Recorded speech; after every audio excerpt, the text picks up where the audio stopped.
புண்ணிய பூமியாம் தமிழகத்தில் திருவள்ளூர் மாவட்டம் திருப்பாச்சூரில் கோவில் கொண்டிருக்கும் அன்னை லலிதாம்பிகையையே இன்றைய அருள் நேரம் நிகழ்ச்சியில் நாம் தரிசிக்கப் போகிறோம்.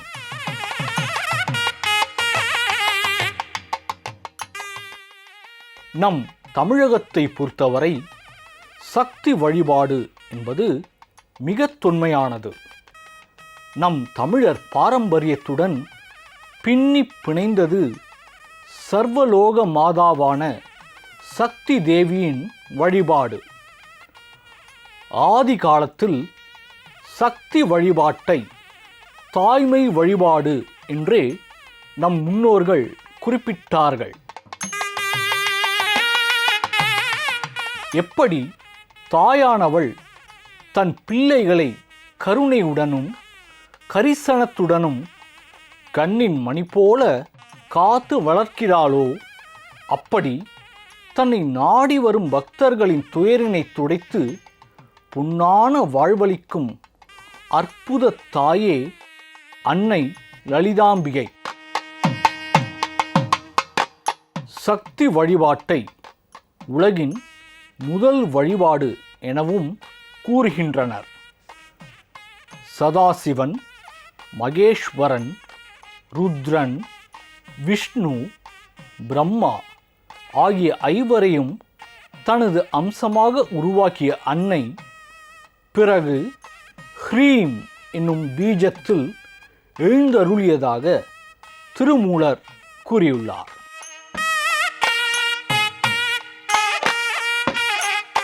அன்னையை வணங்கி நாம் தொடங்கும் செயல்கள் யாவும் வெற்றியே பெறும்.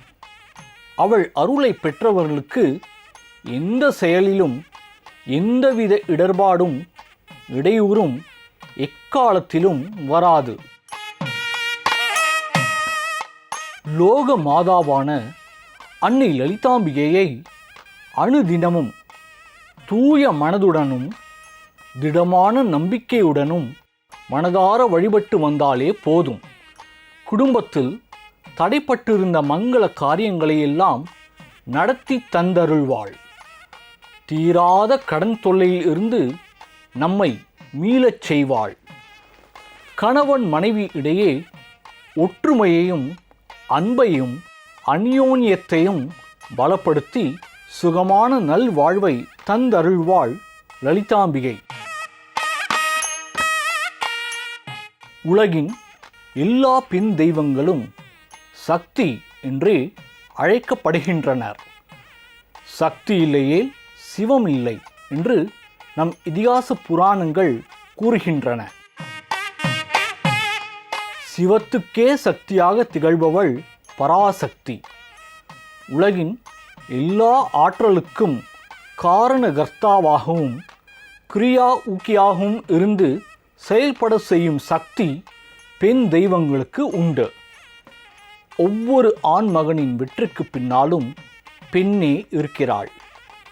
எந்த ஒரு வீட்டில் பெண்கள் ஆராதிக்கப்படுகிறார்களோ அந்த வீடு தரித்திரங்கள் நீங்கி சுபிட்சம் பெறுகிறது. அங்கே அம்பாள் நித்திய வாசம் செய்கிறாள் என்று நம் சாஸ்திரங்கள் கூறுகின்றன. அதுபோல எந்த வீட்டில் பெண்ணானவள் கலங்குகிறாளோ அங்கே குடிக்கொள்ள சக்தியான அம்பிகை விரும்புவதில்லை என்பது நம் புராதன நம்பிக்கை. நம் பாரத தேசத்தில் சிவபெருமானை பிரதான தெய்வமாக கொண்டு வழிபடுபவர்களை சைவர்கள் எனவும், விஷ்ணு பகவானை வழிபடுபவர்களை வைணவர்கள் எனவும் கூறுகிறோம் அல்லவா? அதுபோல சக்தி வழிபாட்டை சாக்த வழிபாடு என குறிப்பிடுகிறோம். இந்த சாக்த வழிபாடு என்பது மிக மிக வலிமையானதாகும். கேட்கும் வரங்களை வாரி வழங்கும் ஆற்றல் இந்த சாக்த வழிபாட்டுக்கு உண்டு. அம்பிகையரில் ஸ்ரீ லலிதாம்பிகை தனித்துவம் மிக்கவள். பெண்களிடம் அதிக அன்பும் கரிசனமும் கொண்டவள் அன்னை லலிதாம்பிகை. பெண்கள் சிறிது மனம் கோணினாலும் லலிதாம்பிகைக்கு அறவே பிடிக்காது. அதனால்தான் எந்த தேவியருக்கும் இல்லாத தனி சிறப்பாக அன்னை அவள் பெயரிலேயே லலிதா சஹஸ்ர நாமம் என்னும் பொக்கிஷம் நமக்கு அருளப்பட்டுள்ளது.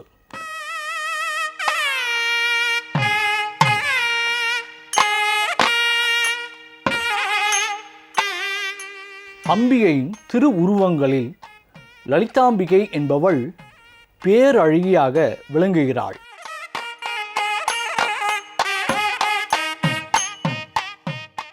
அவள் 1000 கோடி சூரிய பிரகாசத்தை கொண்ட கண்களை கொண்டு இவ்வுலகை பார்க்கிறாள் என ஒரு ஸ்லோகம் கூறுகிறது. லலிதாம்பிகையை எவர் ஒருவர் கெட்டியாக பிடித்து கொண்டு அவளின் திருவடிகளை சரணடைந்து வணங்குகிறார்களோ அவர்களின் அனைத்து குறைகளையும் களைந்தெடுத்து சகல சௌபாக்கியங்களையும் வழங்கி காப்பாள் என்கிறார்கள் ஆச்சாரியர்கள்.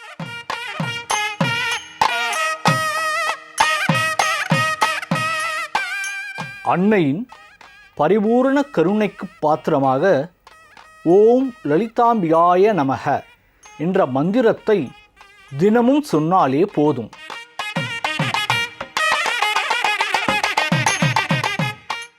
இந்த ஒற்றை வரி மந்திரத்தை தினமும் குறைந்தது 108 முறை சொல்லி வீட்டில் விளக்கேற்றினால் வாழ்வில் சகல சௌபாக்கியங்களும் கிடைக்கும் என்கிறார்கள் ஆச்சாரிய பெருமக்கள்.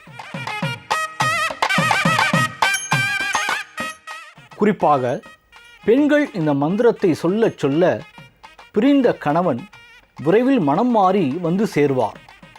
குடும்பத்தில் இதுவரை இருந்த அழுகையும் கவலையும் துடைக்கப்படும்.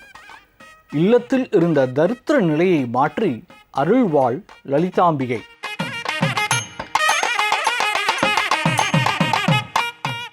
லலிதா என்றால் விளையாடுபவள் என்று பொருள். சிவபெருமானோடு பிரிக்க முடியாத ஆதி பரம்பொருள் இந்த லலிதா மகா திரிபுர சுந்தரி ஆவாள்.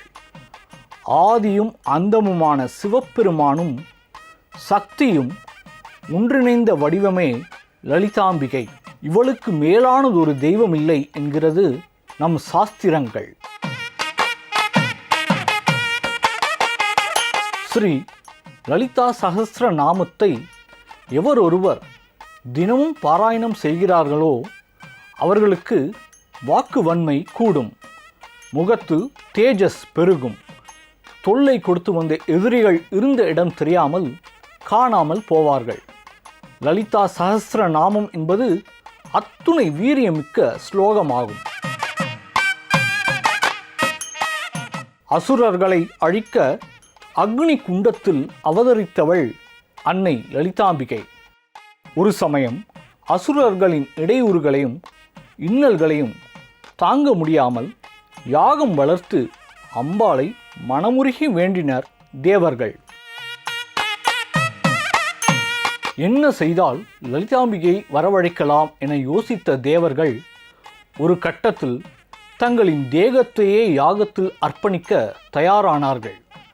அப்பொழுது ஞானமாகிய அக்னி குண்டத்திலிருந்து அவதரித்தாள் லலிதா தேவி.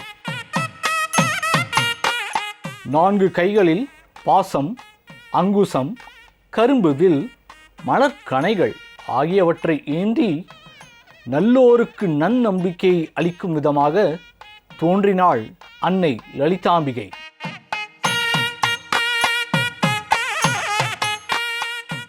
நமது முதுகுத்தண்டின் அடியில் கிண்ணம் போன்ற அமைப்பு உள்ளது. இதுதான் மூலாதாரம் என்று கூறப்படுகிறது. நாம் மனதை ஒருநிலைப்படுத்தி சஹஸ்ர நாமம் சொல்லும் பொழுது நாபிக்கடியில் இருக்கும் சக்தியை மந்திரத்தின் அழுத்தம் சீண்டி விடுகிறது.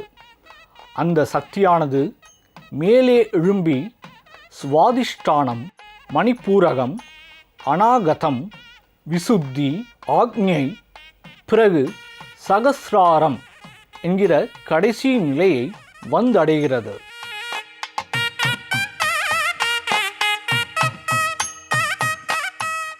சகஸ்ராரம் என்னும் சிகரத்தில்தான் சிவபெருமான் இருப்பதாக கூறப்படுகிறது.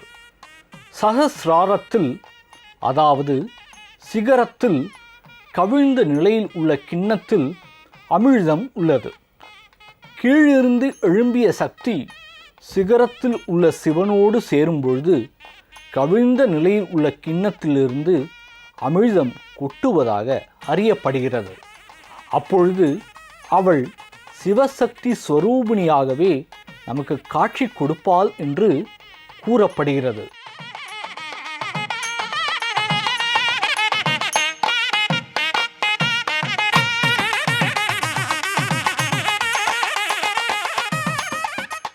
லலிதா சகஸ்ரநாமம் படிப்பதால் புண்ணிய நதிகளில் முறைப்படி நீராடுதல், அவிலிங்க க்ஷேத்திரத்தில் கோடி லிங்கங்கள் பிரதிஷ்டை செய்தல், அஸ்வமேத யாகம் செய்தல், அன்னதானம் செய்தல் இவை எல்லாவற்றையும் விட மேன்மையானது என்று கூறப்படுகிறது.